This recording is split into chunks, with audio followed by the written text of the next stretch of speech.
Welcome to the Conversations That Matter podcast. My name is John Harris. Well, you may be surprised this morning as I am holding this little kitty. I am not a cat person one bit. In fact, I never saw myself being a cat owner in my entire life. But this little guy showed up next to our home the other day, and the neighbor actually texted me and said there's a little kitty outside calling for its mother, and it was caught in this little area by the window, the basement window, kind of like a 2.5 foot, 3 foot, probably more than that, about three feet or so deep area. And this little kitty was crying down there. You're getting energy now. You want to go away. And anyway, my wife, it was over when my wife saw the little kitty. You want to go? All right, well, just say hi to everyone real quick. Yeah, we were going to call it Oliver. Now we think it's a girl. So we're looking at other names. If you have a suggestion for a name for the kitty, this is so outside my wheelhouse. Pepper was the one I suggested, but my wife doesn't seem to like Pepper as much. You don't know how to get down from here, do you? Here, I'm going to help you. All right, bye, kitty. So that is a side of me you likely have never seen, and I wasn't planning on showing it to you, but I guess it does exist. And if you've been watching 80 Robles, he's been raising chickens. You know, I actually raised chickens when I was younger, when I was like 12 years old. My parents believe in entrepreneurship, so I had a bread business, which basically meant I paid my mom to make bread. Yeah, instead of an allowance, my parents wanted me to learn entrepreneurship. So that was the bread business. And then right after that, I said, I don't like making bread. I'm going to raise chickens. I'll sell the eggs. And I did that for a few years, actually. I took care of these chickens. And you don't get as much attached to chickens. I remember the day, some people are going to be offended by this, but I remember the day that we had to we had to mercifully end the chicken's life. I'll put it that way. I don't know how else. I mean, look, if you go get chicken nuggets at McDonald's, or someone's doing that for you. So just remember that. If you go to KFC, someone's doing that. We tried to be merciful about it, but I did have to rename the chickens. Things like, like Hitler, instead of Henrietta. I had to sort of conceive of them a little differently before we did that. But I did raise chickens the whole way through a few times, and I had a few dogs when I was younger, but they were outdoors until I was in my late teens. My parents got a dog they kept inside. So we never had cats. We never had cats. Cats, cats are evil in my experience. Neighborhood cats would scratch you, and my grandparents had a cat. It was mean, and so, I don't know at what stage the demons enter the cat. Right now, that little kitten, there's no demons in that little kitten, but it likes to play, it likes to bite around. We're trying to keep it from doing that, but when it gets older, that'll hurt. So we have to figure that all out. But my wife is very happy about it, and that's been taking up a little bit of my time. So for those who don't like what I have to say on this podcast, you can't be too hard on me because I just had a little kitten in my arms, or actually maybe it works the opposite. Maybe I'm a James Bond villain. Not that I watch James Bond. I'm a good conservative Christian. But no, the villains always have a cat, and they're like, petting the cat while they're talking about how they're going to kill James Bond or something. So I don't know. However you want to take that. I have a cat though now, and I'm not sure. I'm having an identity crisis over this. You were not expecting me to start the podcast off that way, I'm sure. But there we go. Not only cats, but there's actually something else that is more important that I've been spending actually a whole lot more time on, and that has kept me from doing an episode. I was going to drop some important things last week, and I couldn't get to it because of this. So this is what I've been working on, though. So what this is a 157-page, as it stands now, thesis on the evangelical left, and I've been writing it this semester. I haven't talked about it much, but it's now going through a peer review process. It'll probably change a little, but I did some research for it last semester as well, and it's really more of an objective history. It's not meant to be critical. I'm not writing all my opinions. I'm just writing down what happened and trying to answer why it happened. So the interesting part of all this is, and this will come up later, I'm going to talk about Jonathan Leeman's Identity Politics episode at T4G Some folks have asked me to comment on that. I'll keep my comments as brief as I can, but I will talk about it. But this principle is going to come up, this idea at least. Evangelical leftists, Jim Wallis, Ron Sider, Sharon Gallagher, the list goes on and on. Wes Gramber Michelson, John Alexander, these guys who were influenced by New Left radicalism, campus New Left radicalism usually. They go off to college. They started out in these conservative Christian homes, just about in every case. And then they will go off to either seminary or usually college, secular college, sometimes high school. And they get, along the way somewhere, they are influenced by New Left ideas. They start rubbing shoulders with Marxists or some variety of Marxism. And they accept the New Left critique of America and how the church has just been so complicit in this, and America's a crummy place, and the church has been complicit in its crumminess. That's basically the critique. And so what they do is they try that on for size for a little bit. They get Richard Mao, Jim Wallis, both members of Students for a Democratic Society, right? Jim Wallis is like organizing protests. He's really deep into it, and so they reject their Christianity, or they have a crisis of faith, or they change denominations, or something happens in their religious outlook. It gets rattled by this New Left critique. But then they realize, you know what? Secularism doesn't work. That's not a foundation. I remember, Sharon Gallagher, Christian World Liberation from Berkeley, California. They really liked Francis Schaeffer over there. And you think, Francis Schaeffer, he hated communism. Well, yes, but they were looking for a critique of secularism. They wanted some way to have a moral foundation for the New Left critique that they now believed in. And so they adopted the New Left ethics, if you will, but they tried to, underneath it, put a metaphysics that was still Christian. And so they returned to their evangelical roots, and they brought with them their New Left ideas. And what they would say, and I have all the original source quotation and everything, they would say, we accept the New Left critique. We accept Marxism. You'll even hear that. We accept the Marxist critique. But the problem is it doesn't go far enough. We need Christianity to change souls, not just change the system, but that's important too. That's part of, if you accept, the Neo-Kuyperian Richard Mao kind of take, or the liberation theology take, well, that's important too. We got salvation, the atonement of Christ extends to institutions and government, etc., which in their minds also meant the New Left critique. That's part of the salvation, part of the redemption of society. So they would say that's important, but individual souls are where a lot of this evil comes from there. So it doesn't go far enough. So we need the Marxist critique, those ethics, those principles, but we need the foundation to be Christianity.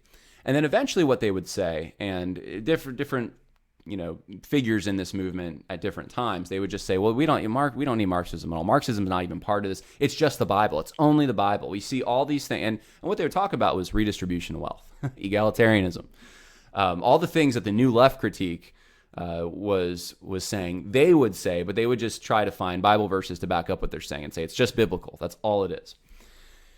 And we're seeing the same show again. We're seeing the same exact show again. And there are those within the established evangelicalism who are winking and nodding at it. Today, Al Mohler's a good example of this, by the way. And in the coming weeks, I'm going to talk some more about this. I know some of you have asked, when are you going to talk more about what's happening at Southern? I will. I am going to talk. Not this episode, but I will say this about Al Mohler. Al Mohler was mentored by Carl Henry. Al Mohler, he endorses Donald Trump. He's against critical race theory. He blasts it on his podcast, but then he winks and he nods at the guys in his own seminary, at the guys in his own denomination. What's up with that? Well, Carl Henry did something very similar. Carl Henry signed the Chicago Declaration in 1973, which, if you read that, it is the New Left critique. It talks about mutual submission of husbands and wives. It talks about the disparities and how bad they are worldwide, and rich and poor, etc. The church has been complicit in racism, etc. It's all that stuff, right? Carl Henry signs this thing. And then Carl Henry turns around, and I have the quotes in this work that I've done. Carl Henry says, well, Chicago Declaration, after he signed it, it really doesn't address Marxism like it should. It really needs to go after Marxism, essentially is what he says. And Carl Henry endorses Richard Nixon. And so the evangelical left doesn't really know what to do with Carl Henry, because Carl Henry, and there were more people than just Carl Henry that were like this, but Carl Henry's he's kind of he's a figure that I think stands out more than even Billy Graham. Billy Graham wasn't so much a theologian. So when Billy Graham platforms, speaks alongside of Samuel Escobar, or, platforms some of these other guys like Tom Skinner, or, John Perkins or something, Billy Graham's not thinking in the same terms as Carl Henry. Carl Henry knew what was going on. He did interview with Wes Gramber Michelson and Jim Wallace, and for those who don't know, Carl Henry, he's the guy. He helped start Fuller Seminary, Christianity Today. He National Association of Evangelicals. He is Mr. Neo-Evangelical. We got to get away from fundamentalism. Evangelicalism is a new thing. It's neo-evangelicalism. So he opened the door for the new left to come in, but then he would say, I don't agree with the new left. It's very similar to what you see Al Mohler doing.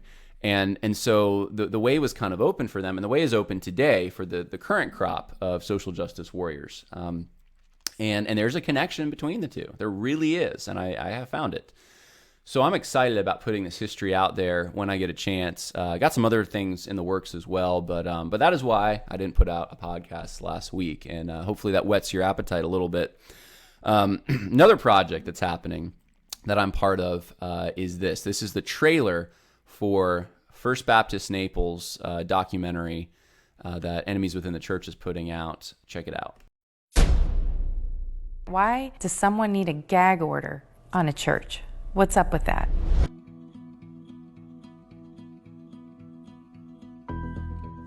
But it is undeniable that race played a part in the final days leading up to this election. You were branded as a racist. Yes. But you're not a racist. No. It was slander. Total. Thoroughly social justice-driven components of the Southern Baptist Convention, J.D. Greear, Kevin Ezeld, are involved in changing the direction of a large megachurch in one of the most conservative areas of the swing state, Florida. All of a sudden, Pastor Wicker's now retiring, but then he's just gone. It wasn't just pushing to get him to leave. They had to ruin his reputation. For some reason, that was important. And that pastor transition team that went on even before, there was a consulting group, Oxano, that was called in. And eventually they came up with some candidates. And of course, Marcus came up. Homosexuality it's a sin. Now, maybe somebody even in this room, you may have same-sex attractions. I don't know.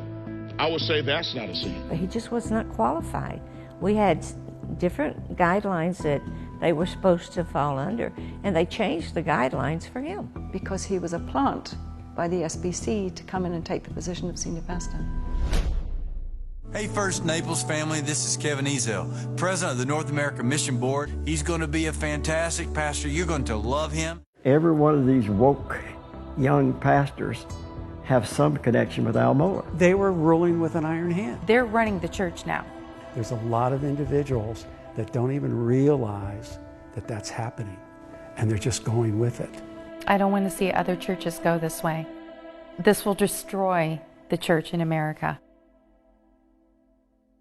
So that is going to come out within the next few weeks, I'm told. Enemies Within the Church is doing a great job. Throw them a few pennies if you can. I appreciate all the support you're giving me, by the way. It helps me do what I do. I've been doing some of my work with them. In fact, this week, I'm actually going to fly somewhere to do a top secret mission that you will find out more about soon. But it is important. And look, paying for flights, hotels, that kind of thing, when I don't really make money off this. This is something that I do because I love the body of Christ, and I see the gospel being corrupted. I see foreign ideas that are actually antithetical to biblical teaching taking root, and I don't want to see that. And you're not alone in this. You need to know that. I get contacted by so many people that are interested in what I'm doing and what others like me are doing, and they feel isolated. You're not isolated. And I appreciate those who have supported me on Patreon and beyond. Sending me checks, praying for me is more important than any of that. I appreciate it. Thank you. Please pray for enemies within the church as well. They have a lot that they're sitting on right now that needs to be released, and they're trying to make up the difference so that they can have the money to promote it and to get it out there. If you are, by the way, if you're a whistleblower, and I get contacted all the time by whistleblowers, right? But 99% don't want to go on camera. They'll lose their job, their reputation, etc. The people you just saw in that trailer, I mean, they risk their reputation to come on camera, and I really appreciate it. And look, some of you aren't in a position you can do that. I get it. But if you are in a position you can do it, and you're inspired by what you just saw in that trailer, please contact Enemies Within the Church. It's easy to do. You can go to their Facebook page. You can go to their website. There's tons of places you can go to contact them, but they would love to get your story. If you're willing to go on camera and talk about it, we would really appreciate it. They would appreciate it. So there's my little spiel. I want to give you some coming attractions here. Before we get to, we're going to talk a little bit about the quarantine situation again, and I have a few thoughts to share, and then we're going to talk about Jonathan Leeman's identity politics thing. I've been critiquing, like I will later, kind of on the fly, but I haven't put together like a step-by-step, here's the hard copy, print it out, share it with your Sunday school kind of material, and this summer I intend to do that. Your support definitely helps make that possible, but that's where I'm going. I don't want to spend as much time on the exposure, though every time I say that, something crazy happens and I feel the need to expose, but I want to start spending more time on the education. Let's talk about these ideas. Let's identify them and let's root them out when we see them. So that's where I'm at. That's an exciting thing. Here's the other thing I wanted to share with you. I'm going to talk about, just for a minute, if you wouldn't mind, seminary education, because I've been reached out to about this by a number of folks since I think it was 2 episodes ago. I talked about, hey, we need to have another seminary, and I'm talking in the context, it was what's happening at Southern. We have professors now who are free to teach, that are conservative. We have donors who are pulling out of some of these places, so that finances are now becoming somewhat available to do something. Let's do something. And I gave you the tip of the iceberg. Really what's happening is behind the scenes, there are people who are watching the SBC implode. And they're already thinking about what's the next thing. And I know of at least, so I think I've been contacted, let me think about this, 2 online seminaries, I believe, have contacted me. And then 2, they haven't started yet, but they're potential attempts, I'll put it that way, so preliminary stages, but potential attempts at brick and mortar training institutions of some kind. And so I'm in contact with folks about some of this stuff. And my whole goal, I don't want to be part of leading any of this stuff. I'm a 30-year-old man who is, I'm looking at other things. If I was 60 maybe and, had some of this experience under my belt, sure, I would be maybe thinking I was a pastor, I had a church, I had resources, maybe I'd look at doing something like that. But my goal is to just get people talking to each other, to make connections. Some of these guys don't know each other. I want to connect donors with professors, with churches, with, see what we can come up with out of this. And I'll certainly express some of my ideas. I definitely have thought through seminary education. I've been at 3 different brick and mortar campuses for seminary. I've been at Masters, I've been at Southeastern, and I've taken classes at Liberty. And here's the thing I want to say about seminary education, because I've seen a little bit of this. There's number one, there's an advantage to having a church on the campus. But it's not enough to just have it on. Even Southeastern had a church on the campus, but it's a church that's actually invested in the seminary, a seminary that's invested in the church, and the two are, they're not separate entities. They actually, dovetail with each other. The closer you can get that to happen, the better, and we know this. And that's one of the reasons, every single time, I'll tell you what I tell students who reach out to me, or potential students, because this happens multiple times a week usually. John, where do I go to seminary? I don't know. Everything seems bad now. It's all social justice. And I say, look, there's no perfect seminary, number one. There's no perfect place, because we're people. But I would start out looking, depending on your theological tradition, etc., I would start looking at expositors. That's the first one that I always say to look at, because they don't have their seminaries as these separate institutions. They actually blend, which is really the model you want to begin with. Sort of a discipleship, church ministry model combined with the education. All right.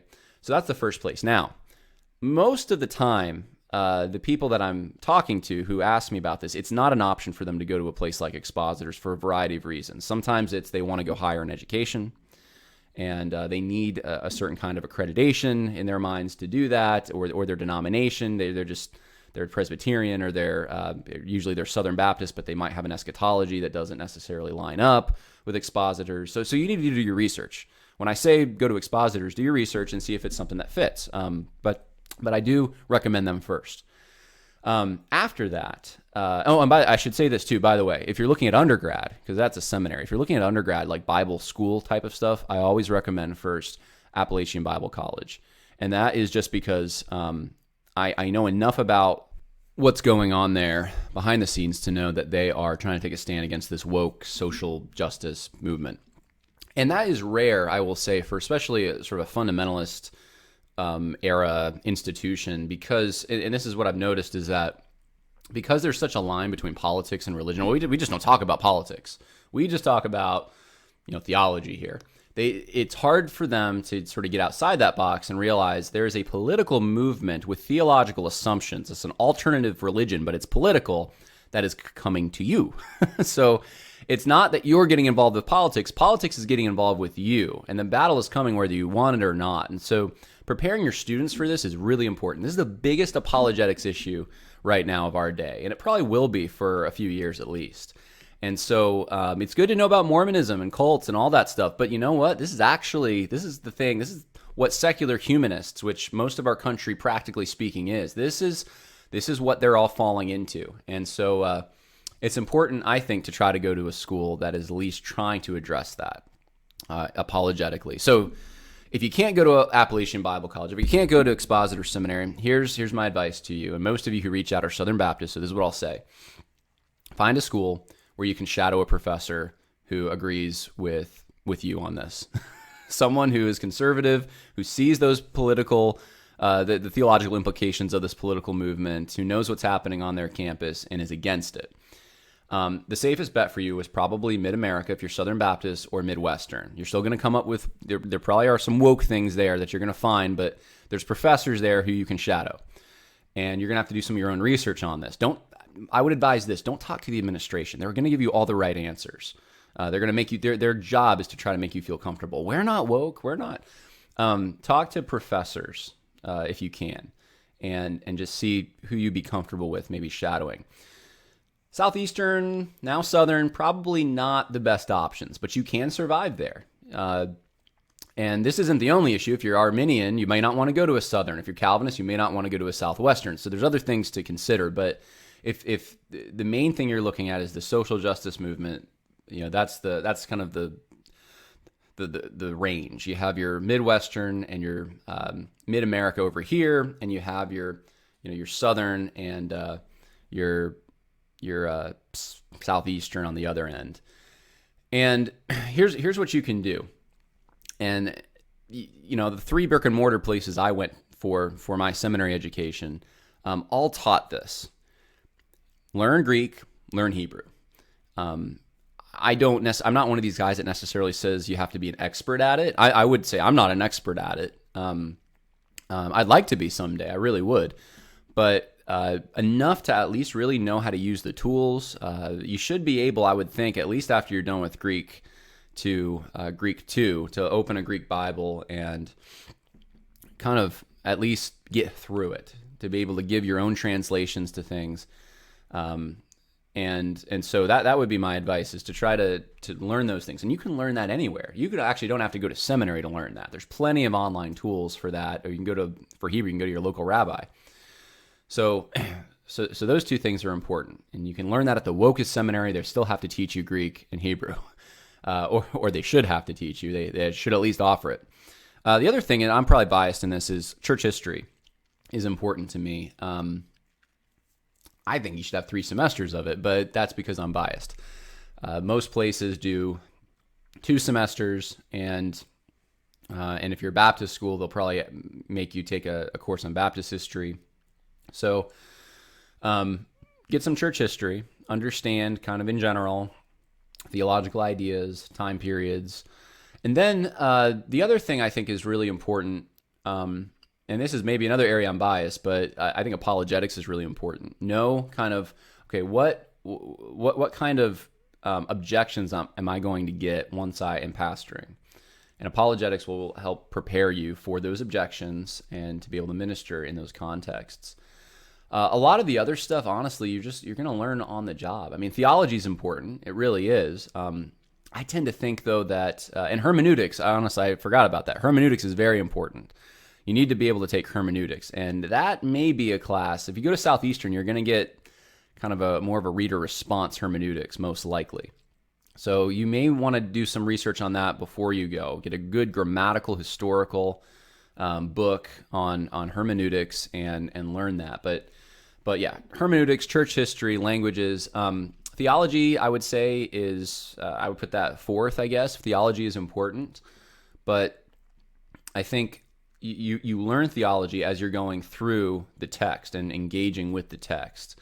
As well. Some of the other classes, I call them fluff classes, but classes on discipleship, pastoral leadership, that kind of stuff, honestly, if you can avoid taking those, I would avoid it. That stuff, it might be helpful for you. I mean, depending on who you are, but I wouldn't consider those necessary. You learn that in a mentorship situation with another older man and elders that you can shadow, you can learn from. That's where you really should be learning that stuff.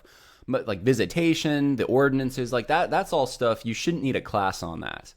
You should be able to just learn that from whoever you're being mentored by. That's my 2 cents just off the cuff on seminary. But I wanted to get it out there because I've had a number of you contact me after 2 episodes ago, and you're really interested in this idea of maybe a new theological institution of some kind. And we are talking about a church-based model. Some of those I have talked to you about this. And I'm excited about it too, but it's not going to be off the ground right away. This will take time. And so that's why like I said, if you're interested, I'll put you on the list. But until that happens, there's other options out there. And I will always, even if what I'm talking about now gets off the ground and there's an alternative in the Southern Baptist world, or that orbit, probably outside the convention, but in that orbit, I would probably still recommend to you, go to Expositors, go to Appalachian Bible College, check out those places. There's probably a lot of other places, and I'm sorry if I left out your favorite seminary. A few people said, haven't you looked at this one or that one? And here's the truth. There's some others that I'm thinking about that I'm like, yeah, those are good, but I don't know enough. I'm not comfortable in every single way maybe to like put my wholehearted endorsement out there and say, yes, go there and it'll be great. Expositors and Appalachian Bible College, I'm pretty comfortable giving an endorsement to. So, again, that doesn't mean they endorse me. It just means that I do endorse what they're doing. All right, let's get to some meat now. I feel like I've been doing an introduction for about half an hour, and I'm ready to get into some stuff. So let's start off with the question: was the Apostle Paul a criminal? Was the Apostle Paul a criminal? Verse 8 of 2 Timothy chapter 2 says, "Remember Jesus Christ, risen from the dead, descendant of David, according to my gospel." Verse 9, "For which I suffer hardship, even to imprisonment as a criminal, but the word of God is not imprisoned." I was reading this morning in my devotional time, and I wanted to point something out to you. I'm scrolling right now over the word criminal. He's saying I'm in prison for the gospel, but I'm suffering. I'm in prison as a criminal. Click on the word. The word is kagrugos, and it means criminal. But or evil worker. But the reason you can say evil worker is if I scroll down here, and if you know Greek, you can tell very easily, but this is from another word, kakos. If you go to Romans 13, and you go to the word evil here, verse 3, "For rulers are not a cause of fear for good behavior, but for evil." It's the word kakos. It's the word for evil.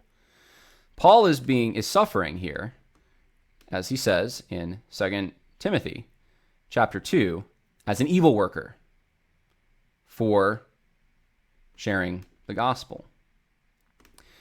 And it struck me as I was thinking about this, that it depends on what perspective you're looking at this from. whether or not you think Paul is a criminal, an evil worker. Is Paul an evil worker? He describes himself as an evil worker. He's suffering as one. But was he an evil worker? Was he a criminal? That's what a criminal is. One of the things that I think it's important to understand whenever we're talking about ethics, especially when we're talking about government and the civil magistrate, is this. There's a difference between malum in se and malum prohibitum. Any first-year law student would learn this. Malum in se, so these are both Latin phrases, means evil in and of itself, wrong in and of itself. It's morally wrong. It could be legal, but it's wrong. And then there's malum prohibitum. Malum prohibitum means, well, it's wrong because it's prohibited, not because it's evil in and of itself, but because the government says that you shouldn't do this, or some kind of, it could be your parent telling a child you shouldn't do this. It may not be evil in and of itself. And there's lots of examples we could use. Is it necessarily evil to go 65 miles an hour on a road? No, it's not. But is it evil to go 65 miles an hour on a road in a zone that says the speed limit is actually 30 miles an hour for the public safety of those that are using the public taxpayer funded road? That would be wrong, right? But then it's not, because the wrong isn't in the fact that you're going 65 miles an hour. The wrong is in the fact that you're not valuing human life. That would be the actual evil, and that's what you would be punished for. But it's all underneath the veneer of this law, this speed limit law. And so there's a difference between those two concepts, malum in se, malum prohibitum. So let's go back. Let's talk about what we just saw in 2 Timothy and in Romans 13. When Paul says in verse 9, I suffer hardship even as to imprisonment as a criminal, but the word of God is not imprisoned. Is he talking about malum in se, or is he talking about malum prohibitum there? He's talking about malum prohibitum. He's talking about the fact that he has gone against what the authorities have said he can do, and he's being punished for it. Did he actually do anything evil? No. But he's calling himself an evildoer, right? From the perspective of the governing authorities, he's an evildoer. That's how he's suffering. He's suffering as an evildoer, but he's not an evildoer. Romans 13. What's the purpose of government? Verse 3, for rulers are not a cause of fear for good behavior, but for evil. Kakos, same root word. What's the context? What's Paul talking about? Is this malum in se? Is this malum prohibitum? If you look at chapter 12, I'm not going to go through all of this with you. I know I went through some of this with Pastor Kerry Gordon, but the context is really set in verse 1. It's about being a holy sacrifice. And if you go through the rest of Romans chapter 12, and I would encourage you to read it, we're not talking about malum prohibitum. We're talking about things that are actually evil. We're talking about malum in se, keeping ourselves pure from those things and doing the right thing, actual right. And so when he gets down to do not become by evil, right, but overcome evil with good, that word for evil there is, again, kakos.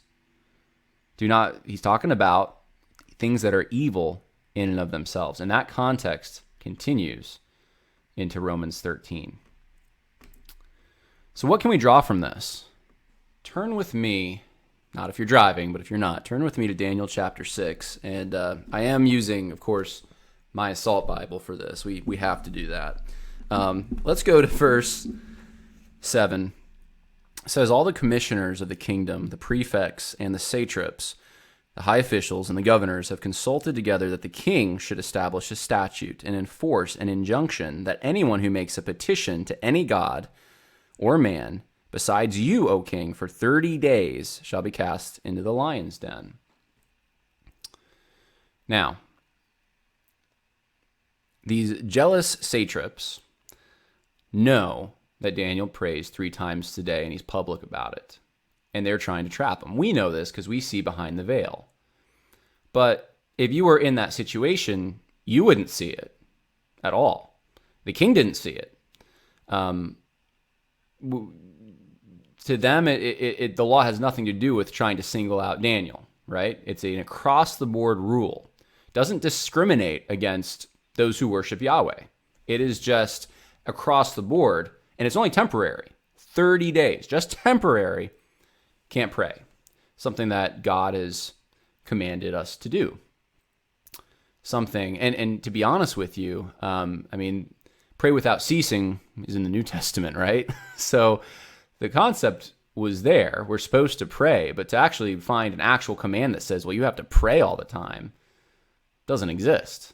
Daniel doesn't have it, but that's part of Daniel's worship. So Daniel's in this position, temporary, not discriminated against. And he could have shut the window, right? He could have said, I'm just not going to be public about it. I'm still going to do it, but I'm not going to tell anyone I'm doing it. Or, he could have done the whole thing. He could have done the protest route, right? He could have just, we're going to lead a protest to the king right now. I'm going to be really loud about this. But Daniel didn't do either one. Daniel actually just kept doing what he always did. He didn't change his habit, his tradition, which is not technically something that he has to do, right? Nowhere in the Bible does it say you have to pray 3 times a day, and you have to do it publicly so everyone sees you. But that's what Daniel did, and he didn't change. He just kept doing it publicly. Well, what happens? King Darius signs the document. He's fooled, right? And then Daniel knew that the document was signed. So he didn't do this ignorantly. He entered his house. Now, in his roof chamber, he had windows open toward Jerusalem. And he continued kneeling on his knees 3 times a day, praying and giving thanks before his God, as he had been doing previously. Then these men came by agreement and found Daniel making petition and supplication before his God. They approached, spoke before the king. The king said, basically, this has to be carried out. It can't be revoked. Daniel's thrown in, and then you know the rest of the story, right? Daniel is saved. And those who singled him out, because their motives were made known to the king, were the ones that were actually punished. God delivered Daniel. What do we get from this story? What does this have to do with anything we're talking about? Daniel could have taken the easy way, and he didn't. Technically, Daniel could have kept praying, and he didn't. Daniel wasn't singled out, not that he knew of, not that the king knew of, not that those outside would have known of, but he decided to keep doing what he was doing. Malum in se or malum prohibitum, that rule that the king put out there. It's definitely not malum in se. Daniel was not punished for evil. Neither was the Apostle Paul. He was treated that way, but that's not what he did. He didn't do anything evil. What's the job of the government? It's to punish evil, evildoers, malum in se. And so this actually ties in to this whole debate about churches and Romans 13. And I have a few things I want to share. I've said a lot about this already, but it's a continuing debate. And I notice, I'm not on Twitter all the time, but I've noticed kind of the level of the discussion on Twitter. And I want to inject some things into this that I don't think have been injected quite enough. I want to read a passage for you from Francis Schaeffer. It's his book, How Shall We Then Live? I think it came out in the 70s. Here's what he says. Rome was cruel, and its cruelty can perhaps be best pictured by the events which took place in the arena in Rome itself. People seated above the arena floor watched gladiator contests and Christians thrown to the beasts. Let us not forget why the Christians were killed. They were not killed because they worshiped Jesus. Various religions covered the whole Roman world. One such was the cult of Mithras, a popular Persian form of Zoroastrianism, which had reached Rome by 67 BC. Nobody cared who worshipped whom, so long as the worshiper did not disrupt the unity of the state, centered in the formal worship of Caesar. The reason the Christians were killed was because they were rebels. This was especially so after Their growing rejection by the Jewish synagogue lost for them the immunity granted to the Jews since Julius Caesar's time. Let me read for you a passage from 1 Peter about persecution. Make sure that none of you suffers as a murderer or a thief or evildoer or a troublesome meddler.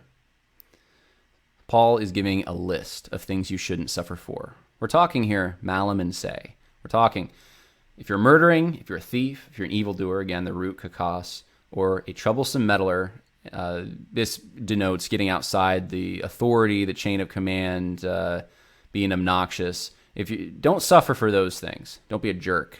That's the John Harris translation. But if anyone suffers as a Christian, he is not to be ashamed, but is to glorify God in this name. I don't see a lot of discussions going on about malum in se versus malum prohibitum, but they need to happen. We need to think through this from that perspective. Paul suffered. From the perspective of Rome, he suffered as an evildoer. From the perspective of God, he did not suffer as an evildoer. He made trouble with the state.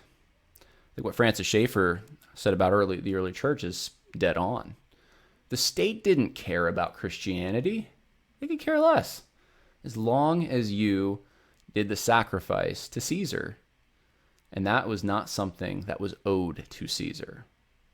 They could do their whole religion as long as they made the sacrifice to Caesar. Hail Caesar. They wouldn't do it. And that is the reason that they were persecuted. They were persecuted as Christians. And no, it wasn't because they shared the gospel.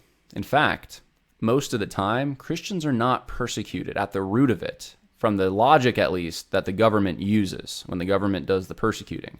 They are not persecuted generally just because they're Christians. That happens. But most of the time when it's justified by the government, it is not just because they're singling out Christians. Doesn't happen. It's because they're in violation of some ordinance or principle the state wants to enact. They won't participate in state worship. In the case of Daniel, he wouldn't change his habits. He's persecuted for opening his window. Now, what's the telos? What's the point of all? Where am I going? I put out a post a few days ago. Well, maybe now it was a week and a half ago. 9 barriers that I see. And it was just thrown together in about 10 minutes, so there could be more. But I came up with 9 barriers that someone who says it's sinful to meet for church right now, which I've seen, would need to overcome. Because what's happening right now, and you may not see it, is the state is making a choice and telling you that worship of God, what he commands, it's not essential. But other things are. That's how you know the emperor has no clothes in this. When there's liquor stores and grocery stores and Planned Parenthood in many places, and the list goes on, restaurant drive-thrus, etc., but you can't have a drive-thru service. I mean, this is how you know the state is prioritizing the material world over the immaterial world. It's telling you what you should value. It's making a value judgment here. We're going to shut things down for the virus, but these are essential to the functioning of our society. The state says so. So you're going to obey the state? Let me bring you through this.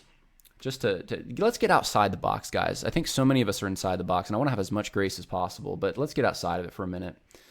Leviticus 13 authorizes the magistrate to quarantine a person who is voluntarily examined by a priest and found to be sick. Nowhere do you find the magistrate authorized to quarantine healthy people otherwise not examined. So that's hurdle number 1.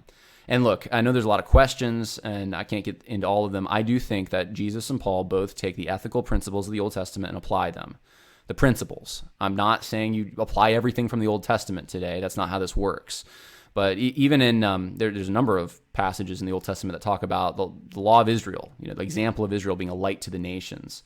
Yes, there's things specific to Israel, but there's also things that are supposed to be a light to the nations, and there's also things that are applicable today. And so I do think that we take these principles and we see how to apply them. And this is how I look at the general equity here of Leviticus 13. There is a pattern for what the magistrate should do in quarantine. This is Malum and say, what the government is authorized by God to do. What God says, this is the government's role.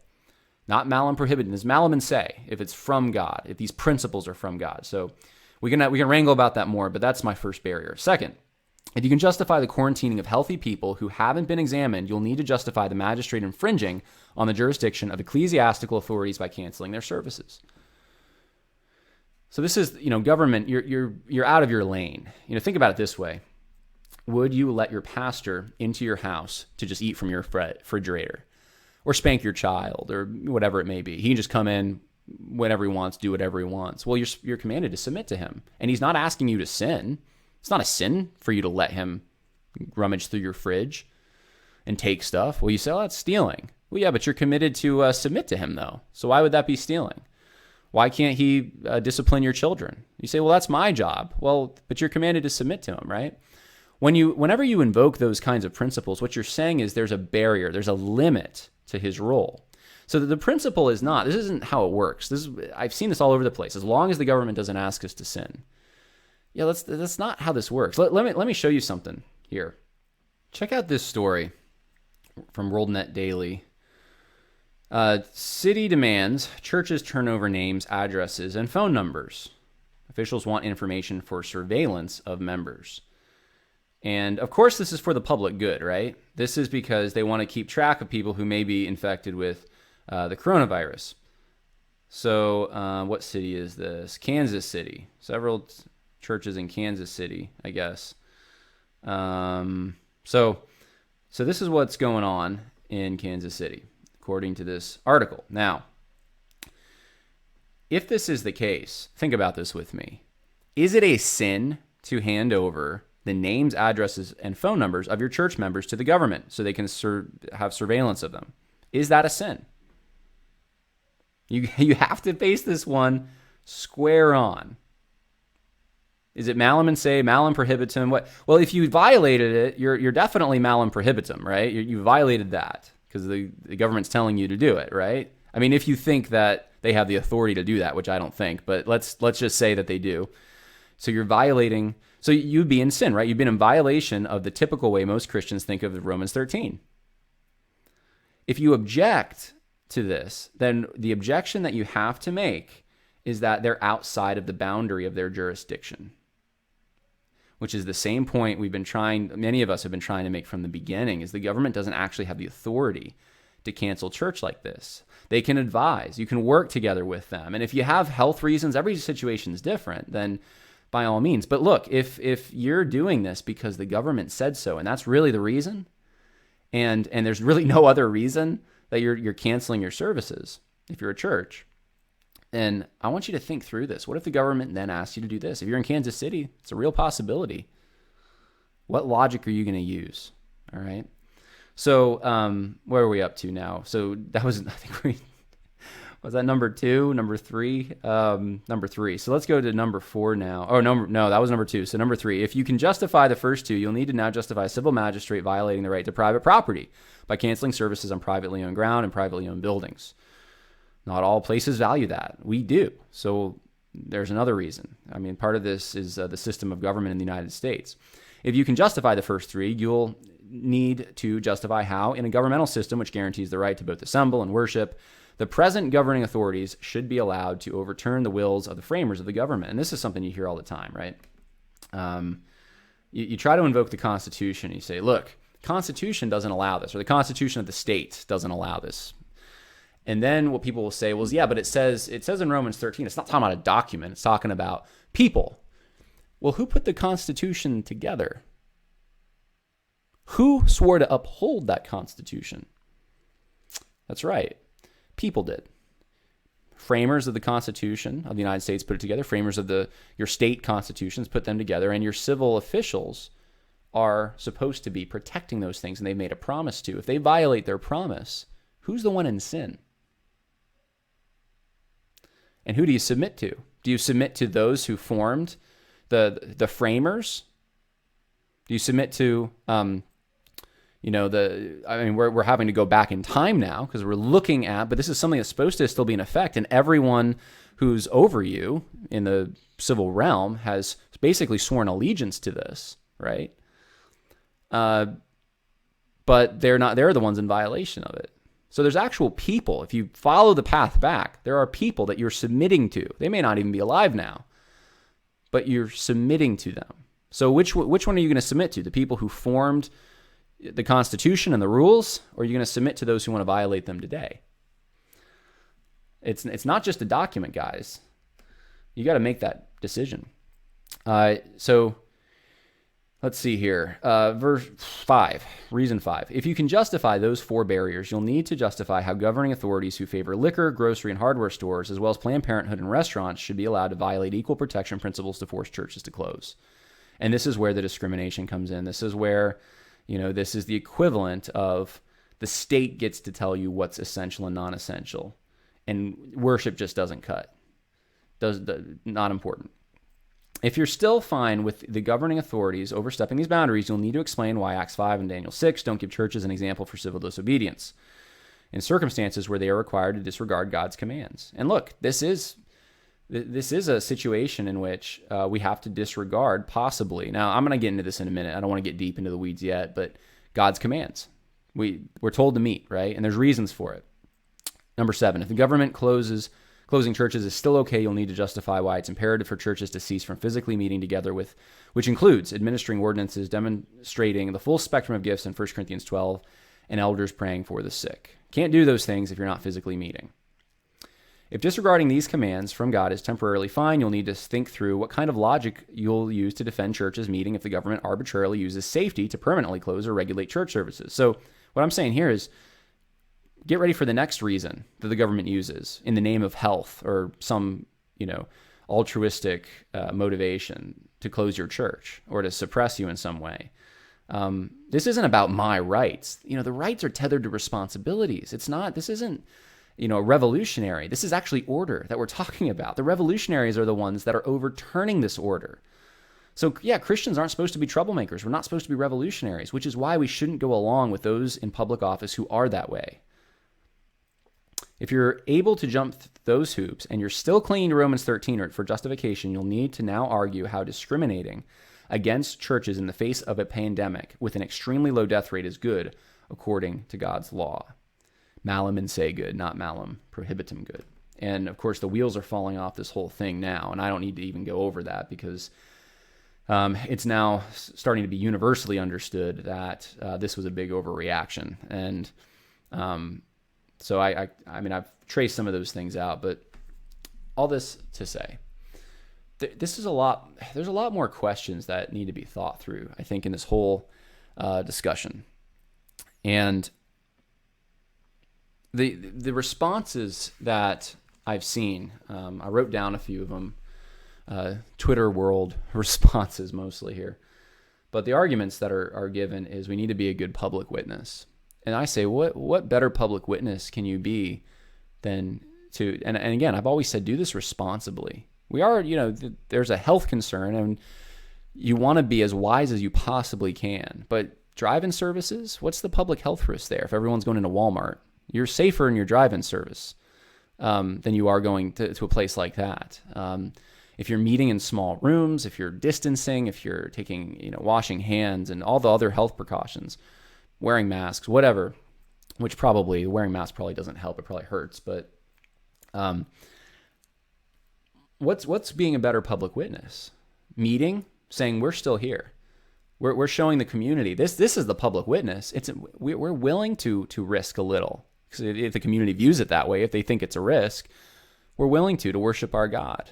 We're commanded to. And we're going to be responsible, but we're commanded to. And you know what? The door's open for you too, because this is the place. This is the recognizable place in our community. This is where, hopefully, if you go to an old church, this is where the graveyard is. It's where the church bell is. It's the place that proclaims throughout the community the gospel. And we're not closing down. That's the public witness.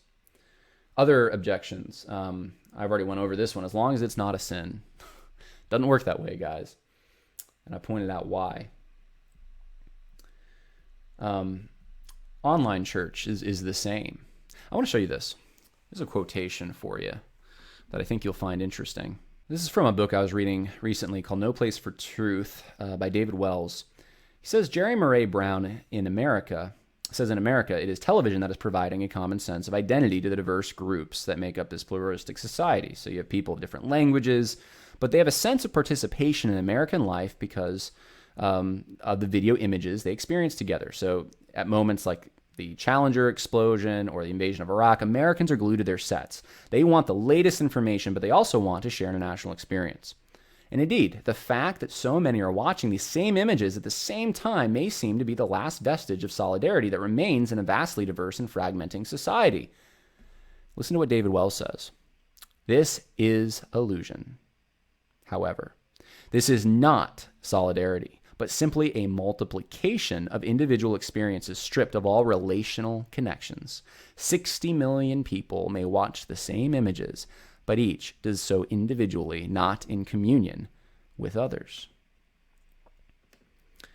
Now, I pointed out the full spectrum of spiritual gifts. I pointed out the administration of the ordinances. But do you think there's another reason that we're supposed to meet? There is. There is.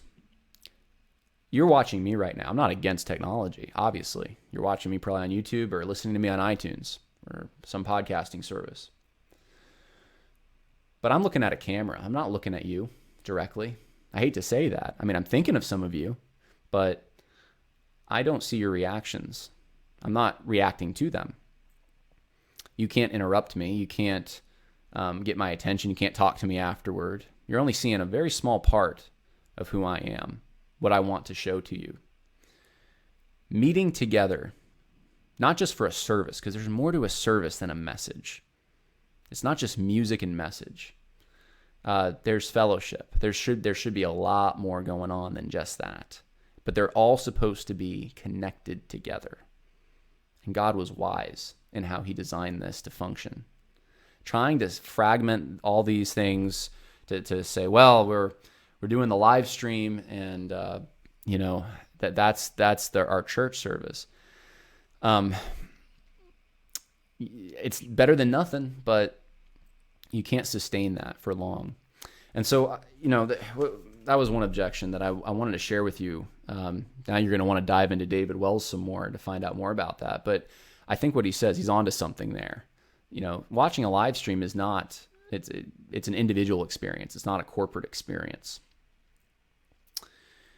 The other thing, I've seen a little bit of this, but the car services are inadequate. And I just have to, usually coming from people who support live streams, car service, because I have posted that I went to a car service. Well, what I've seen at the one, I can't speak for all of them, but the one that I've attended a few times, we've done communion, we've done baby dedications, we've gotten out of, so maybe this is where we violate the rule, we've gotten out of our cars, some of us, those who are comfortable, and we've talked at a distance with one another. There's been some fellowship. I actually, last week I brought little Kitty actually, and I showed Kitty to some of the, some of those who were there. Oh, by the way, those who want to squirrel. So those who want to suggest names for Kitty, girl names would be best. We think it's a girl now. So yeah, Oliver was my wife's idea for a boy name, but now we're not so sure. So there you go. But yeah, I had some of that. And I'm actually amazed at the connection that you can have. I can see the person next to me in their car. I can, those, if you got a windshield that doesn't have a tint, if you're in the front, which I usually try to be, they can see you. So I don't know what people think of drive-in services when they say things like that, but there's ways you can actually do them that I'm actually impressed with. Not saying it's necessarily ideal, but it's more doable, I think, than certainly than a live stream, and you can function that way. All right, so those are some of the objections. Now, here's what I wanted to say for everyone else out there who is struggling through this, and I think it should be a struggle. Don't just take my word for it. Research for yourself. Look up what I'm looking up. Think through Malum and say, Malum prohibitum. What is Romans 13 talking about? you need to answer these questions for yourself. And I'm okay if you come down on another end of it, by the way. I'm not like a hardliner that says like, you must believe the way that I believe it on this topic. But what I've noticed is I think I'm in the minority right now as far as the way I view Romans 13 and the way I view this situation, which actually shocks me a little bit. The Romans 13 thing doesn't shock me as much. And I don't know why, because I took a class, I remember 2 semesters ago on the American Revolution, and I had to read a number of sermons. If you're familiar with the Black Robe Regiment, there were a lot of pastors really behind the revolution. And I mean, really, you should call it the American War for Independence because it wasn't a revolution. But they knew about Romans 13. I read sermons on Romans 13, using Romans 13 to justify what they were doing, how England had overstepped its boundaries, and they had to submit to the local governing authorities. And unfortunately, I think the way history is taught now, we just think, oh, it's all Enlightenment thinking. And a lot of prominent pastors in the conservative camp they just think, yeah, that was wrong. American Revolution was wrong, and Romans 13 says it was. And so I don't know if it's a pietist interpretation, Anabaptist. I'm not sure where this came from. It seems, my gut tells me that it sounds Anabaptist-ish, but somehow this interpretation has become, I think, the popular interpretation. And that hasn't always been the case throughout history.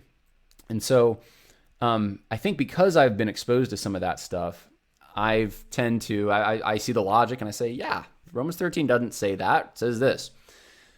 But I'm in the minority today. Right now, as we're currently speaking, I'm in the minority for my views on this.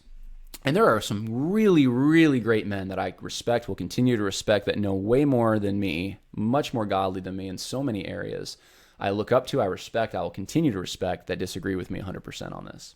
Diametrically opposed to what I just told you. And I still love them. And I'm not going to go mudslinging on them or say that I will share my convictions. And I think this is what I wanted to say, I guess, is for all of us who are thinking through this, be gentle as much as you can, but be direct. Be gentle and direct. Truth, love. Try to put, as respectful as you possibly can, and perhaps as incrementally as you possibly can. Try to ask hard questions, like some of the ones that I've asked in this, and get those who you know, whether they're part of your church or whether there's people maybe you know online or they're friends of yours, you go to different churches, but if they're under this thinking, I would just say, and you want to engage it, ask hard questions, get them to think through it themselves. People generally don't like being told what to think or what to do. And it's just, I think a gentle answer turns away wrath. Harsh words stirs up anger, and you attract a lot more bees with honey, or bears with honey, however that saying goes. So that's what I would suggest you do, and don't get bent out of shape about it. I know that I felt that way. I've been beside myself a little bit. I've been like, where's my country? Where's it going? Why in the world? I mean, this is madness what we're going through right now. Completely crashing our economy, and I've shown you, I've done other episodes so you know. But, ranting about it, point out those things. That's what I try to do on this. But be calm. God is still in control. And most of the people in your life who probably have taken the other approach, even people that know more than you, they probably haven't thought through it in detail. That's my guess. I'm just listening to some pastors, some online pastors that I've enjoyed over the years talk about this, and I'm thinking, I don't think they're thinking through this. I remember, one pastor was saying, one of my favorite pastors, favorite preachers, was talking about how, well, the Puritans, they would sometimes take a month off of church in the winter. And I'm thinking, because they physically probably couldn't go to church, like in New England, they're like, they literally couldn't do it. I was raised up in the Northeast, so I know what it could be like. And yeah, there's times when it's physically impossible. And, so you do your best with what you have. But, this is a much different situation than that. And so anyway, I just want to encourage you guys, like, you may be even going to a church right now and all they have available is a live stream. And sometimes that's justified. Look, if you have an older congregation, if you have I mean, I don't even pretend to know all the factors that could go into this. Maybe Romans 13 isn't even the factor. Maybe it's really that they literally legitimately have a health concern. They legitimately, for whatever reason, think what the government's telling them about this is true. Okay. I might want to have a conversation about that. But if they're legitimately under that impression, then okay, that's the justification. But if the justification is only Romans 13, then I would approach it very gently and try not to let it ruin the fabric of the body if you possibly can. This is something that I think this is not something that churches were ready for. You got to understand this for those on my side and I'm preaching to myself here, we have to understand no one was ready for what happened, and they're still reacting to it. Everyone who's trying to figure this out. And if you didn't have a theology that was fully, that you hadn't thought through these things first, then you're going to be trying to react to it and figure out, well, what's the best way to approach it? So I only have a few minutes left to talk about Jonathan Leeman. I wanted to give that more attention, but I waxed long. So let me give it the quick treatment here. So Jonathan Leeman did this talk a few weeks ago for, I think it was the Together for the Gospel conference online, and they released the transcript, or at least, I guess, his notes on 9 Marks, which is what I looked at, and some people sent me some helpful things in thinking through it as well. And it's dangerous, guys. I thought at first, so the first half sounds good, and this is such a typical evangelical industrial complex thing to do, where Russell Moore does this all the time. They pick a binary. They say, well, there's the right and there's the left. And, they'll give all the critiques of both. So if you're a right winger, you think, oh, he's going after the left. Great. If you're a left winger, you think, oh, he's going after the right. Great. And then they say, well, the gospel is the third way. Christianity offers this third way. And you just feel so good about it because, oh yeah, that's right. But then you read the end of the article, usually a wall of words, and you think, I didn't really actually learn that much. Gospel's good, but it didn't actually answer the core questions, really. And Jonathan Leeman's article is kind of like that. It's like as long as one of my podcasts. I mean, how does anyone have time for that? It really does. He really does ramble quite a bit and says probably way more than he should. But in that wall of words, it's because you go through different emotions through this whole thing, and you forget about earlier parts of the article because it is so long. By the end of it, you're kind of like, he ends on a good note, so you feel like, oh, good. And he gave some of the critiques that I would give. But there's some poison in this. And I want to point this out to you because I think most people are probably going to miss it. And if they're not trained in, or if they're not familiar at all with identity politics or even critical race theory and that whole panoply. So let's start off with what identity politics is. Alicia Garza, writing for the Othering and Belonging Institute at UC Berkeley, says the term identity politics was first coined by Black feminist Barbara Smith and the Combahee River Collective in 1974. Identity politics originated from the need to reshape movements that had, until then, prioritized the monotony of sameness over the strategic value of difference. So this Combahee, however you say it, River Collective in 1974, if you look it up, they're Marxist. They don't even really hide it. And so it's Marxists that came up with this term identity politics. And what's the reason? There was a need. It was responding to a need to reshape movements. What movements? Movements already in existence, guys. To reshape them that had until then prioritized the monotony of sameness over the strategic value of difference. So here's the thing. They're creating allies. So this is what you have to understand about identity politics. It is political. Number one, it is for achieving political objectives that are Marxist. That's how it started, guys. I'm not making this up. That's the history of it. Instead of focusing on we're feminists or we're whatever minority group or we're same-sex attracted, whatever, instead of focusing on that's who we are, you're focusing on we have something in common with this other group because we're both what? Oppressed by the straight white male, by the system, the hegemony. We're oppressed by it. So we're going to join forces together to go after the bad guy. That's identity politics. It's forming a coalition. It's Marxists in the 70s forming a coalition to do what? To overturn the hegemony. This isn't a culture war. This is a culture siege. This is the culture that was there, the culture that is there, that is falling. And that includes all the traditions of Christianity, that culture, that hierarchy. Let's join forces to go after that. It is not Christian, guys. It is after Christianity. This is identity politics. Make no mistake about this. And the fact that Leeman kind of skips over some of this, it should make you upset. But anyway, Here's another long definition you can screenshot and read later. I don't want to read this whole thing. Long story short, let's see, what would I want to pick out from this? Egalitarianism. Egalitarianism is linked with freedom and liberty. So if you want freedom, everything's got to be equal, and this is the struggle for that. And I'm going to let you read that more if you want a more in-depth dive on some of these sources. Let's get into the nitty-gritty here, though, because I just don't have much time. Here's Leeman's definition, by the way. And Leeman fleshes this out more. Leeman gives some actual, he mentions offhand, he says, yeah, there's feminists started this. Sort of offhand, he says that. He says, yeah, it's a stepchild of Marxism, he says here. It's interesting, though. Check this out. Identity politics, is what he says, is not pure Marxism. In some ways, you could say it's the child of Marxism and listen to this, the classical liberalism of the American founding, with all its emphasis on individual rights. And then after this, he goes on to talk about abortion being an individual right. Guys, he does not understand the founding of this country and what the founders conceived of as being individual rights. They're tethered to responsibilities. I'm going to have to do an episode on this someday, I think, because I keep seeing this language of this. It was just Enlightenment, secular humanism. That's all individual rights is.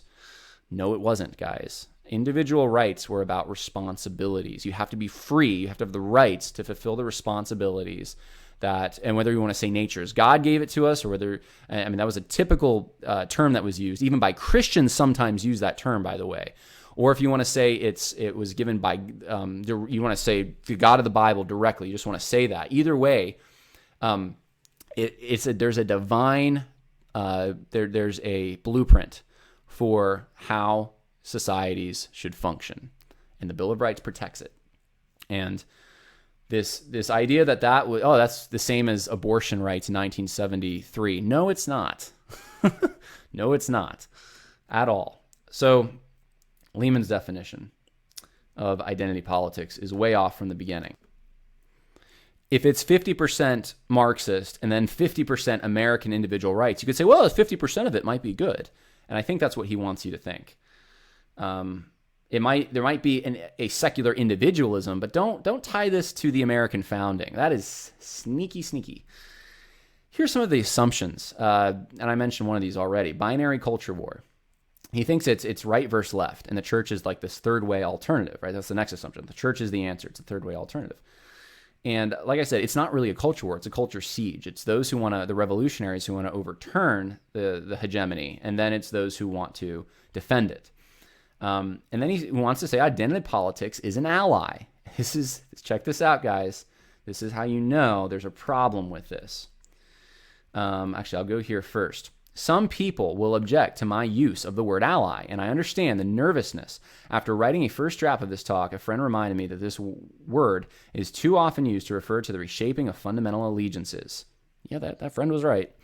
That's not what I mean at all. I'm using it in the everyday sense of making common cause with someone for a shared end. Okay, so what's the shared end? I'm happy to ally with the Soviet communists in fighting the Nazis. Maybe I'll even learn a battlefield tactic or two, but that doesn't mean I'm recommending Soviet communism. Who's the Nazis in this analogy? That's what I want to know. Who are the Nazis? Are they the racist? Is that what Jonathan Leeman thinks? Or the white supremacists? Who are the Nazis? Identity politics was started to rip down the hegemony. It was a political movement with an origin, with a history. And it's of the left. Completely. It's a Marxist. If you're allying with them and that's their cause, what's your cause?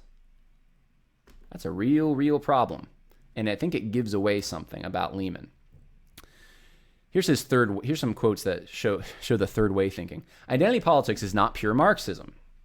All right, I already read that one. I have the right to an abortion. I didn't read this quote. I should have the right to pick my pronoun. I have the right to marry whomever I want to marry.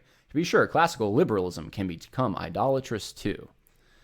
So he's saying the American founding is classical liberalism, and classical liberalism is gay marriage and abortion. Do you hear this? This is I mean, I don't know what he's reading, but this is not at all the case. This is certainly not. The founders would have been shocked. They would have said that is not what we mean by rights at all. Here we find why there's a Pharisaical self-righteousness that, in my observation, inhabits so many of the conversations surrounding sexual politics, race politics, and identity politics these days. Leeman goes on. He says, so much finger-pointing, so much virtue signaling, so much writing people off as white supremacists, sexists, homophobes, neo-Marxists, liberals, and so forth. All it takes is one tweet, one comment, and the guillotine of social media commentary lops off the head. The person is condemned. You're a white supremacist, says the left. You're a race baiter, says the right. You're a sexist, says the left. You're, and I'm not going to say this word, says the right. Look what he's doing here. He's saying, can't we all get along? Can't we stop with the name calls? Well, what's he doing in this? He's actually the one he's saying, oh, they're a bunch of Pharisees. And then what does he do? He starts condemning them. Can't people stop condemning each other? I'm going to condemn those who condemn each other. That's what he's doing. And the way he sets it up is, well, there's the right and there's the left. And what he does is he takes the extreme elements of the right. So no one would say the word that I just put on the screen that I won't say on the mainstream conservative. In the mainstream conservative world, you just wouldn't hear it. You only hear that on like the extreme elements. So he uses that and says that's the right, and then the left he uses typical words that they would use. Now he does mention as well. He says calling someone a neo-Marxist or a liberal. It's which are actually good. Those are actual terms that you would use. I mean, it's a little different than white supremacist, sexist, and homophobe, which get lopped around all the time for people who aren't those things. But yes, neo-Marxist, liberal, these are just horrible that people would, I guess, call themselves that. And that's the online guillotine. But your, and then the word says the right.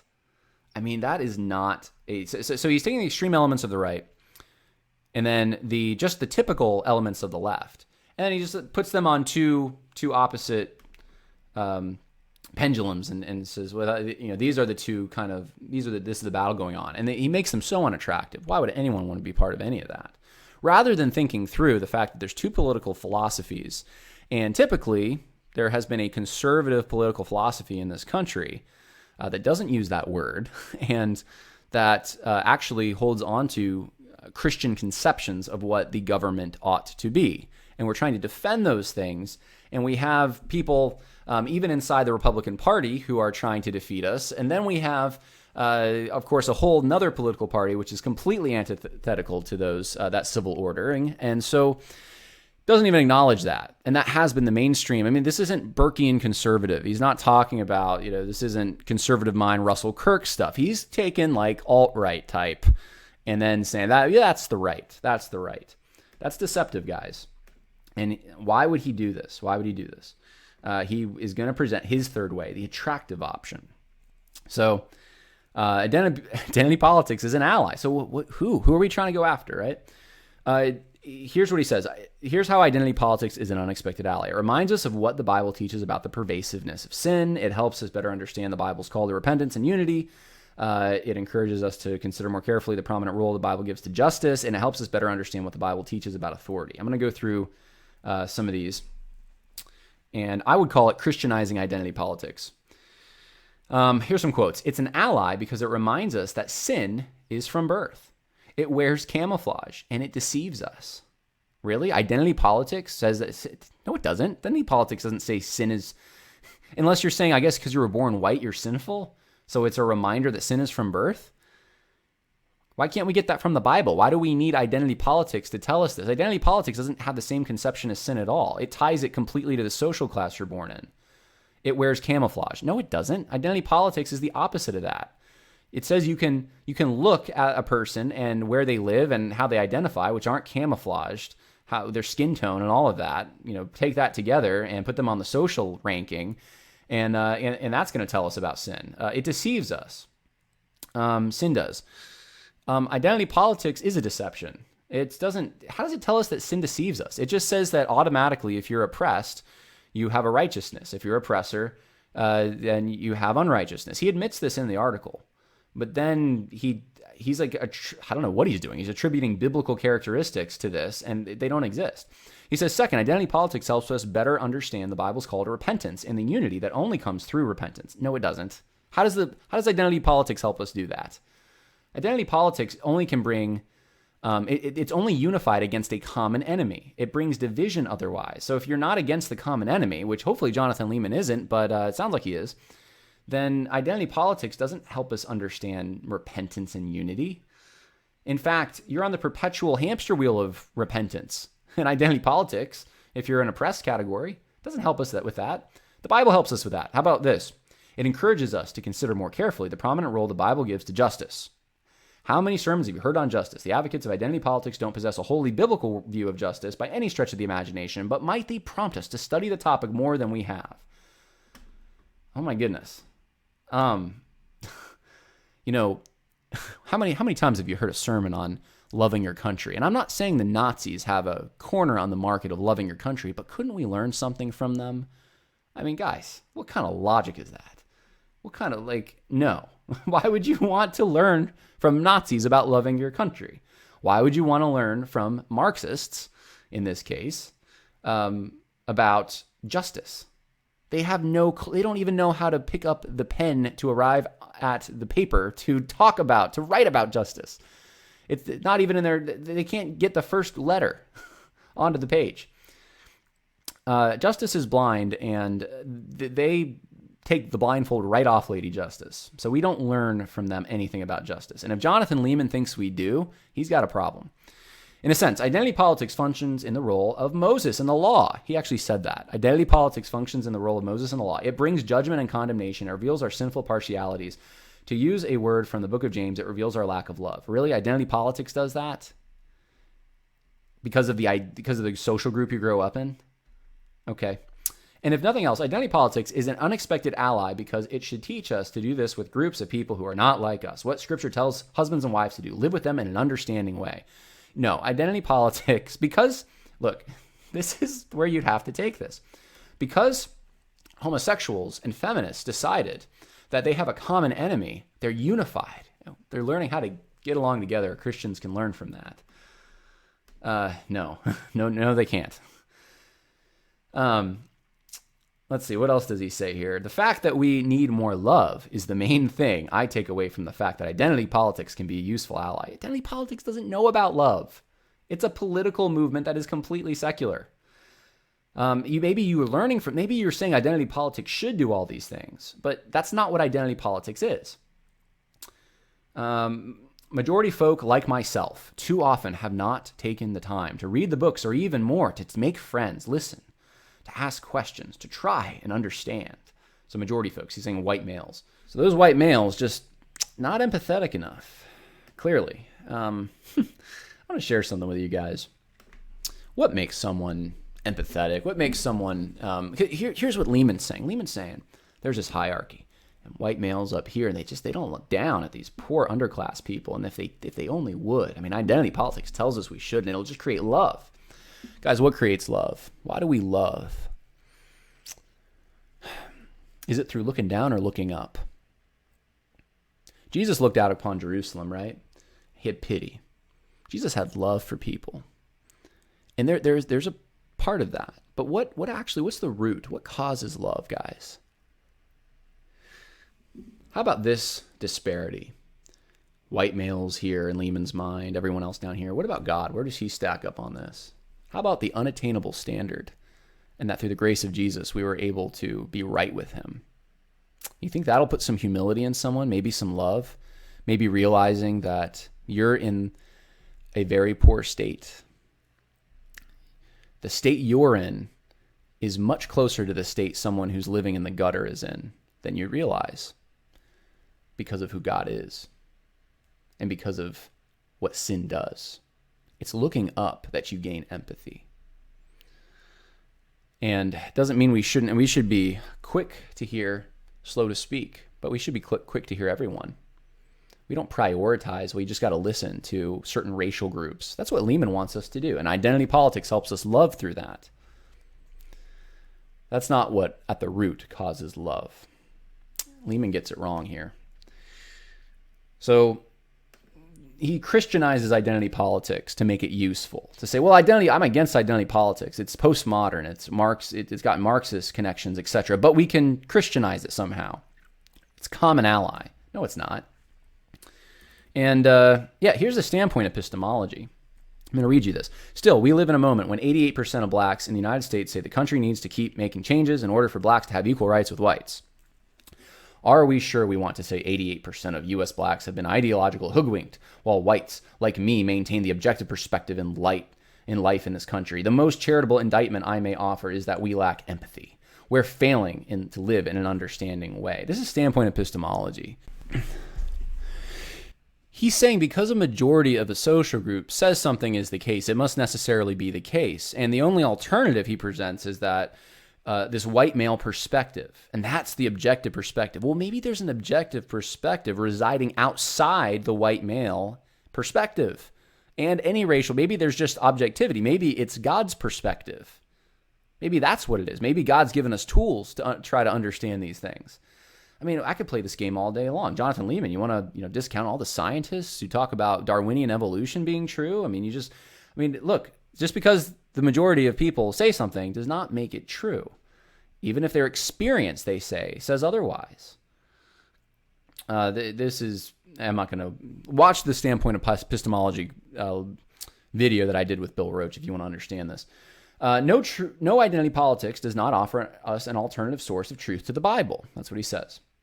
But it does point to people's experiences, which sometimes might help us to see things in our Bible that we hadn't really paid attention to before. Someone can share with you something you haven't thought of. That's not a novel idea. That's not an idea that came with identity politics. Mark Dever, I remember there was a sermon a few months ago where Mark Dever said identity politics were happening in the Council of Jerusalem. That is a presentist understanding that, and again, Mark Dever, Jonathan Leeman, both 9 marks. That's insane. No, unless you think that identity politics is inescapable and it's just always there. But that's not true. It actually has an origin in history. And to take concepts like just learning from someone else, well, that's identity politics. No, it's not. Why does it happen? Identity politics has a history, and it's a lot more narrow than just that. All right, let's talk about this. Guilting Christians. He says, but you can understand why minority folk looking around, noticing how whites still huddle in the same neighborhoods and possess 13 times the average household wealth, might ask themselves, have things really changed that much? Well, clearly Jonathan Leeman isn't talking about Appalachia and the poor regions in Appalachia. He's just talking about, this is demographic games going on here. Depends how you slice the pie, how things actually look. We as Christians should be willing to admit that maybe, just maybe, we're more self-interested and less loving than we think, even as we give ourselves doctor's notes that say racism free. I'm asking you to think about the posture of our hearts as Christians, not policy, but heart posture. That's the conversation I'm having. So this is a guilty thing. I've said this from the beginning of the social justice movement. It gets people to try to feel guilty for things that they're not even guilty for. Well, you're guilty for having more income because you must be taking advantage of white privilege. And as soon as you start pointing out things like I just mentioned, like, what about in Appalachia? Or what about worldwide? What about, you can split this up so many different ways. Geographically, should we split it up that way? Should we split it up by age? Should we split it? You start realizing this is manipulation. And it is. It's guilt manipulation. And he said, well, it's not for a political purpose. But that's what identity politics is. Identity politics is all about politics. So Jonathan Leeman's like, well, I'm not saying that's not a policy thing. It's just a heart posture. Well, that's not identity politics then. Identity politics, their purpose is to get you to feel guilty, to then have it's for a political purpose, to subdue you if you are an oppressor. Maybe you've heard of the book White Fragility, he says, which talks about the fact that white folk can have fragile egos and can't take criticism around the topic of race. What is that? That's good old-fashioned defensiveness. It's pride. And of course, pride's a sin. What does that even mean? They can't take criticism around the topic of race. If you're talking about you're going to start guilting people because they have a certain level of income, and that in and of itself means they're guilty, and if you're defining that as, well, they just can't talk about race, well, then yeah, they're going to get defensive because you're falsely accusing them. That's not pride. So some questions that I have for Jonathan Leeman. I could have come up with a lot more, but what about national unity? Think about this with me for a moment. We're fragmented right now in the United States, and national unity is going down the tubes. Trump kind of capitalized on, hey, we're Americans. No matter what country you came from, your parents came, doesn't matter. You're Americans. And we're proud about being Americans, and there's certain things that make us Americans. It's trying to bring back some kind of a national unity. But we don't teach history the same way. It's just, this is a crummy place. And so national unity is going down. So people's identities now are, the kind of music that they listen to is like a primary identity for some people, or, their sexual preferences. That's the thing. It's my race. It's whatever the case may be. So national unity is kind of like getting lost in a way. And Leeman wants to say that Christian unity, like that's the Christians should be teaching the church, the church should be teaching the world about where the political model, if you will. This is what should be happening, and it kind of like, well, yeah, but we live in a fallen world, and you're not.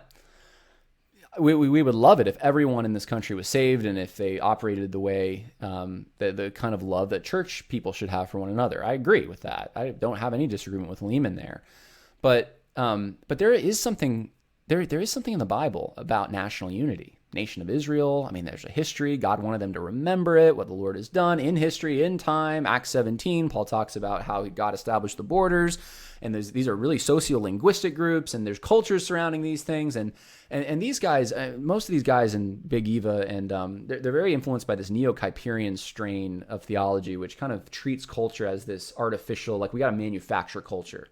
It's I'm gonna do an episode on this one day, but it's taking these resources and forming them around us. That's what culture is. And culture is, it's traditions over time. It happens organically. It's not artificial. It's organic.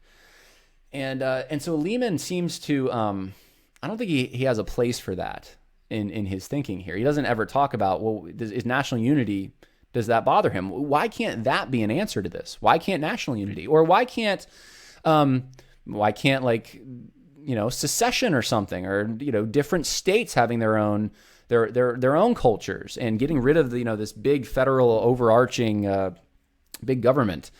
Why can't certain regions, if they want to secede, form their own country? California can be California.